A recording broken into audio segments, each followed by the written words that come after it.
आप सबको जय मसीह की प्रेज़ द लॉर्ड। मैं प्रभु यीशु मसीह का दास प्रभु यीशु के पवित्र सामर्थ्य नाम से आप सबों के विषय में आशा रखता हूँ मसीह के नाम पर कि आप कुशल से होंगे, आपके परिवार के प्रत्येक सदस्य कुशल से होंगे।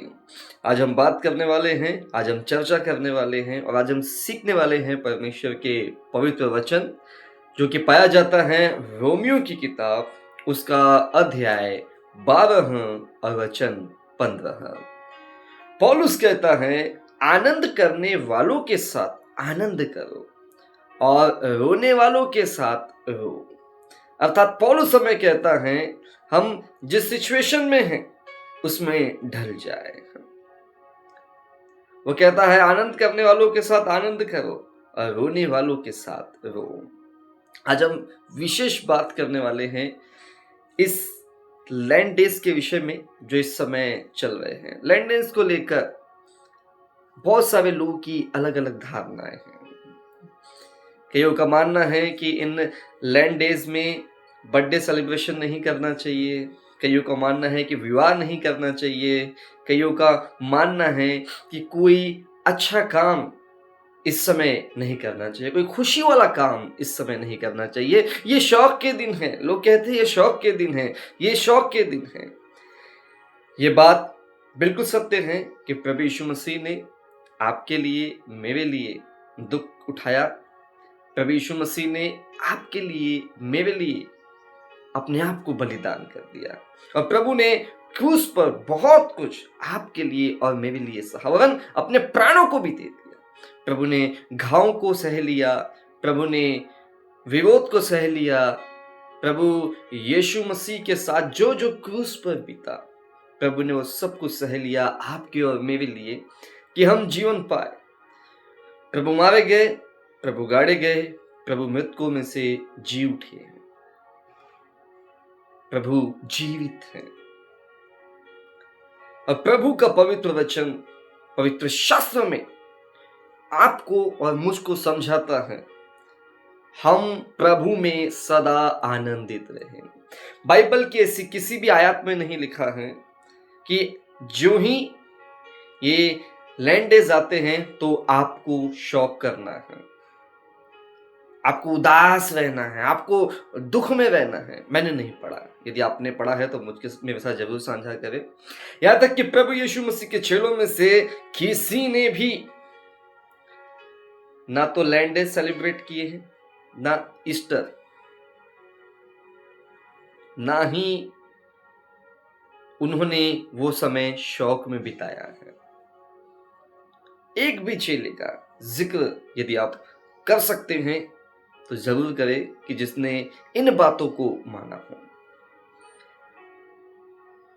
फिर बाइबल की किसी भी आयत में ये बात नहीं पाई जाती कि आपको लैंड डेज मानना अनिवार्य है, आपको ईस्टर मानना अनिवार्य है।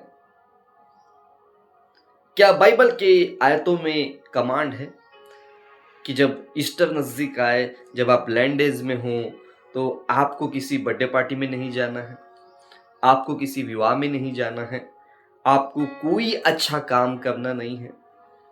कहीं भी ये बातें लिखी नहीं है। पौलुस कहता है, आनंद करने वालों के साथ आनंद करो, रोने वालों के साथ रहो।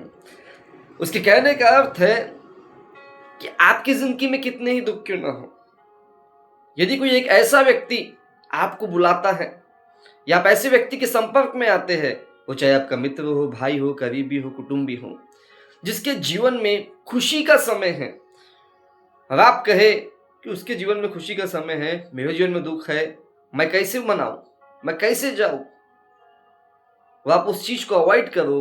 तो पौलुस इसी बात के लिए समझाता है, यदि वो व्यक्ति आनंद करना चाहता है, यदि उस व्यक्ति के जीवन में खुशी का टाइम है, तो हम कितने ही दुख में क्यों ना हो, उसकी खुशी में शामिल हो जाए।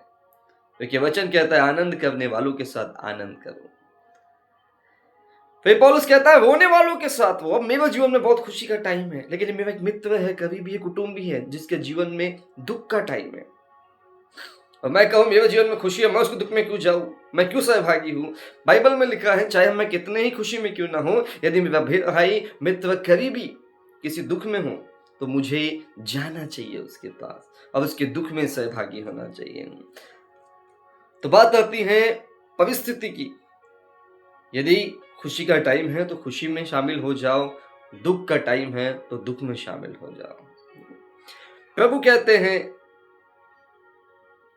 हम आनंदित रहें। याईर की बेटी मर गई, लोगों ने याईर से कहा याईर गुरु को दुख मत दे क्योंकि तेरी बेटी मर चुकी है। प्रभु ने याईर से कहा मत डर, केवल विश्वास रख।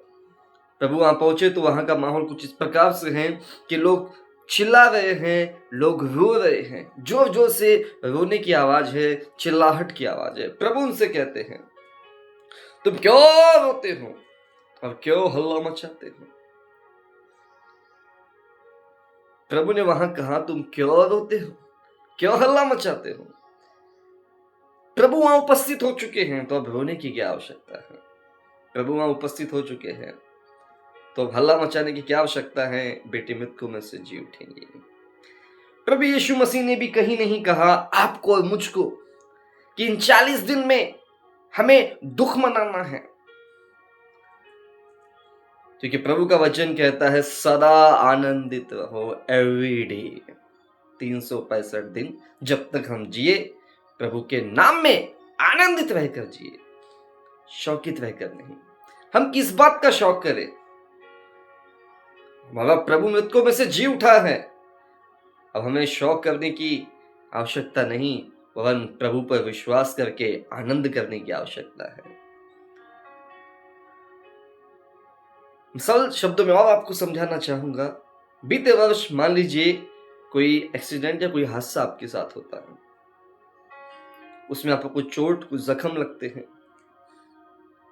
एक वर्ष आगे बढ़ गया, वो चोट वो जख्म ठीक हो गए। अब क्या आप बीते वर्ष का वो दिन याद करके शोक मनाएंगे कि इस दिन मेरा एक्सीडेंट हो गया था। आप जिस समय अच्छे हैं उसके लिए प्रभु को धन्यवाद देंगे, खुश रहेंगे, या बीते समय को याद करके शौक में पड़े रहेंगे आज मेरा एक्सीडेंट हुआ था, आज मेरे लिए बहुत दुख का दिन है। ऐसा कोई भी नहीं करता, क्योंकि जब हम उस परिस्थिति से निकलकर नई परिस्थिति में आ जाते हैं तो हम उदासी में नहीं खुशी में जीवन बिताते हैं। प्रभु यीशु मसीह ने तो आप कहा था कि वे मारे जाएंगे, मनुष्य के हाथ पकड़वाए जाएंगे, गाड़े जाएंगे और मृतकों में से तीसरे दिन वे जी उठेंगे। तो प्रभु जी उठा है। 40 दिन के लिए लोगों की अलग अलग धारणाएं बनती हैं।